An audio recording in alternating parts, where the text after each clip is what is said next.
Hello everyone, मुझे उम्मीद है कि बहुत से लोगों को इस वीडियो का इंतज़ार रहा होगा। और इस वीडियो में मैं बताने जा रहा हूँ कि किस तरीके से आप आईआईटीज़ में, एनआईटीज़ में या अच्छे कॉलेज में प्लेसमेंट की प्रिपरेशन करें और किस तरीके से आप एक अच्छी जॉब पाएँ। देखिए, जैम एस्पिरेंट्स हमेशा इस बात पर चिंतित रहते हैं कि मास्टर्स के दौरान प्लेसमेंट अपॉर्चुनिटी क्या-क्या है, स्पेशली मैथमेटिक्स की फ़ील्ड में। मैं आपको बताऊँगा कि आप एमएससी मैथमेटिक्स और स्टैट्स दोनों को अगर लेके चलते हैं। सबसे पहले मैं स्टैट्स के पोर्शन को अच्छे से डिस्क्राइब करूँगा कि स्टैट्स में जो करियर अपॉर्चुनिटीज़ हमको आईआईटीज़ या अच्छे कॉलेज में मिलने वाली है, वो एज अ डेटा साइंटिस्ट के रोल पर। और आप मैथमेटिकल मॉडलिंग का यूज़ करके आप इसरो, डीआरडीओ जैसे संस्थान में जॉब पा सकते हैं। डेटा एनालिस्ट में जैसे कंपनियां आपकी आती हैं, ईएक्सएल हमारी हो गई, डिलॉयट हो गया, तो ये सारी कंपनी में जिनका रोल होता है डेटा को एनालाइज करना।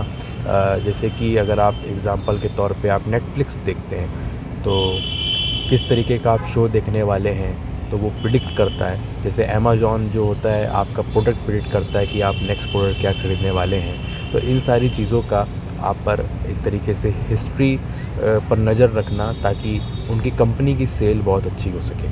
तो ये सारी चीज़ें एक है क्वांटिटेटिव रिसर्च के रूप में भी आप इसको काम कर सकते हैं, जिसमें स्किल की रिक्वायरमेंट होगी, प्रोबेबिलिटी, लीनियर अलजेब्रा और स्टैटिस्टिक्स और थोड़ी बहुत मैथमेटिकल मॉडलिंग। लैंग्वेज में R language, C plus plus language, SQL, data structure algorithm, इनमें आपको काम करना पड़ेगा। क्योंकि जब इनमें आप अच्छे से काम कर लेंगे तो आप डेटा एनालिस्ट के भी, जिसमें आप एज अ डेटा साइंटिस्ट के रोल पर आपका रास्ता आसान हो जाएगा, क्योंकि ये चीज़ें कॉमन हो जाती है। बस क्वांटिटेटिव रिसर्च में थोड़ी प्रोबेबिलिटी की ज़रूरत पड़ती है अगर आप उस फील्ड में जाना चाहें, जिसमें स्टॉक मार्केट के बारे में जानना। इसका काम है कि स्टॉक की वैल्यूज़ कब अप हो रही है, कब डाउन हो रही है, उस तरीके की चीज़ों को हैंडल करना इनका काम होता है। मैथमेटिकल मॉडलिंग मैंने आपको एक वे बताया जहाँ पे आप इसरो जैसे संस्थान पर जॉब अप्लाई करते हैं, जिसका काम है कि आप किसी मैथमेटिक्स इक्वेशन को बिल्ड करते हैं, डेली लाइफ प्रॉब्लम से रिलेट करते हैं और उसका सॉल्यूशन देते हैं। ठीक है, जैसे कि अभी कोविड-19 हुआ, तो कोविड-19 किस तरीके से आगे बढ़ेगा, उसकी प्रिडिक्शन क्या है ना? तो इन सब से रिलेटेड जो भी हमारी डेली लाइफ में समस्याएं हैं, उसकी मैथमेटिकल इक्वेशन बिल्ड करना, ताकि प्रिडिक्शन कर पाएँ उस रियल वर्ल्ड प्रॉब्लम का कि वो कब एंड होने वाली है या क्या उसका सॉल्यूशन है। तो इस तरीके के काम जहाँ पे लैब जो इसकी हैं, CSIR हो गया, DRDO, इसरो जो मैं आपको बता रहा हूँ, वहाँ पर मैथमेटिक्स में एक करियर अपॉर्चुनिटी एडटेक के लिए, जो कि बताया था आपको। एडटेक में आपको एज अ जेई फैकल्टी तो IIT जेई के PYQ सारे आपको लगाने पड़ेंगे। मैंने 1 डेढ़ साल काम भी किया है प्राइवेट कोचिंग इंस्टीट्यूट में, तो मैं आपको बता सकता हूँ। मेन वो देखते हैं आपकी टीचिंग स्किल्स क्या है, और अगर आपके पास अच्छा टैग है IIT का, जो कि होने वाला है, ये एक प्लस पॉइंट हो जाता है। और मेन टीचिंग स्किल्स, आप हर तरीके के क्वेश्चंस अच्छे से लगा पाते हैं, नहीं लगा पाते हैं, वो इम्पोर्टेंट करता है। और न्यू क्वेश्चंस की टैकलिंग या उसको किस तरीके से आप हैंडल करते हैं, ये तो ठीक है। तो उम्मीद है आपको ये सब चीज़ें समझ में आई हैं, और मैं मान के चल रहा हूँ कि आपको अभी तक कुछ पता नहीं था। हो सकता है आपको थोड़ा बहुत आइडिया लगा हो। और ये सब की प्रिपरेशन कब से स्टार्ट करनी है, अगर आप बिल्कुल फ्रेशर हैं, आप नहीं जानते हैं, आप कॉलेज में रहकर स्टडी के दौरान अपने पहले 2 सेमेस्टर अपनी स्टडी पर फोकस करें। उसके बाद जब आप सेकेंड ईयर में जाते हैं मास्टर्स में, तब आप इन सारी चीज़ों का प्लान कर सकते हैं। ठीक है, इस सारी की बातें जो मैंने बताई, ये प्लेसमेंट के रिगार्डिंग ही बताई, जो इसके आसपास ही घूमने वाली है। ठीक है, इसको छोड़कर करियर अपॉर्चुनिटी बहुत सारी है, उसकी वीडियो मैं नेक्स्ट पार्ट में बनाऊंगा, क्योंकि ये मैं उन्हीं चीज़ों को टारगेट करना चाह रहा हूँ जो सिर्फ IIT से MSc कंप्लीट हो जाने के बाद एक अच्छा प्लेसमेंट हाथ में लेना चाहते हैं। ठीक है, तो बहुत बेसिक से मैंने बताया है। स्टैट्स का डेटा काफ़ी अच्छा है, और स्किल इम्पोर्टेंट हो जाती है, मैं हमेशा फोकस करता हूँ।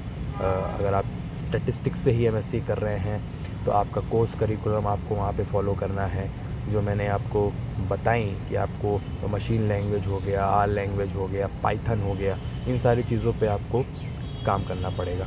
हाँ, इसके अलावा और भी आप टेक्निकल फील्ड में, प्योर टेक्निकल फील्ड में भी जॉब कर सकते हैं। इसके लिए आपको ऑब्वियसली कि बहुत स्ट्रॉन्ग कोडिंग की ज़रूरत होगी, रिक्वायरमेंट होगी। कंपनी जैसे बड़ी बड़ी आप माइक्रोसॉफ्ट, ओरेकल, गूगल में भी अप्लाई कर सकते हैं, पर कोडिंग की और अच्छी खासी रिक्वायरमेंट होगी और अच्छी सारी चीज़ें वहाँ पर जाननी पड़ेगी, ठीक है। जहाँ पे पाइथन हो गया, फिर जो वेब डेवलपमेंट जो होता है बेसिक HTML से स्टार्ट होता है, वहाँ से सारी चीज़ें आपको ये सब चीज़ें जाननी पड़ेगी, पढ़नी पड़ेगी और सीखनी पड़ेगी, ठीक है। और उसके बाद करियर अपॉर्चुनिटी, प्राइवेट कॉलेज में आप एज अ प्रोफेसर भी आप मैथमेटिक्स पढ़ा सकते हैं, जो सिर्फ आपका MSc मांगेगा। और अगर आप नेट क्लियर करते हैं तो एक अच्छे प्राइवेट कॉलेज में बहुत ही ईज़िली आपको एडमिशन में यहाँ पर मिल जाएगा, पढ़ाने का मौका मिल जाएगा इंटरव्यू के बेसिस पर, ठीक है। और प्लेसमेंट कंपैरिजन करें तो इसका कोई कंपैरिजन नहीं है, स्किल पर चीज़ें डिपेंड करती है। हाँ, पर अगर आप एज अ मैथ्स के ही बैकग्राउंड हैं, एडटेक की तरफ जा रहे हैं, तो वहाँ प्लेसमेंट अपॉर्चुनिटी की डिमांड तो बहुत ज़्यादा है, पर सैलरी उतनी ज़्यादा नहीं है। वहीं स्टैट्स में जो चीज़ें मैंने बताई कि डेटा साइंटिस्ट हो गया, रिस्क एनालिसिस्ट हो गया, है ना, क्वांटिटेटिव रिसर्च, मैथमेटिकल मॉडलिंग, उसमें बहुत सारी चीज़ें हैं और प्लेसमेंट अपॉर्चुनिटी भी है, पर वहाँ पर सैलरी भी ज़्यादा है। तो इसीलिए स्टैट्स का जो डिमांड है वो बहुत है, क्योंकि ये बहुत ही प्रैक्टिकल वे में रिलेट करता है हमारी डेली लाइफ प्रॉब्लम्स को, जितना मैथमेटिक्स उतना कर नहीं पाती है, क्योंकि उसके बहुत सारे रीज़न्स हैं, ठीक है। क्योंकि उसमें हार्ड वर्क बहुत चाहिए, बहुत पेशेंस चाहिए, तो ये सब सारी चीज़ें मैटर करती हैं, ठीक है।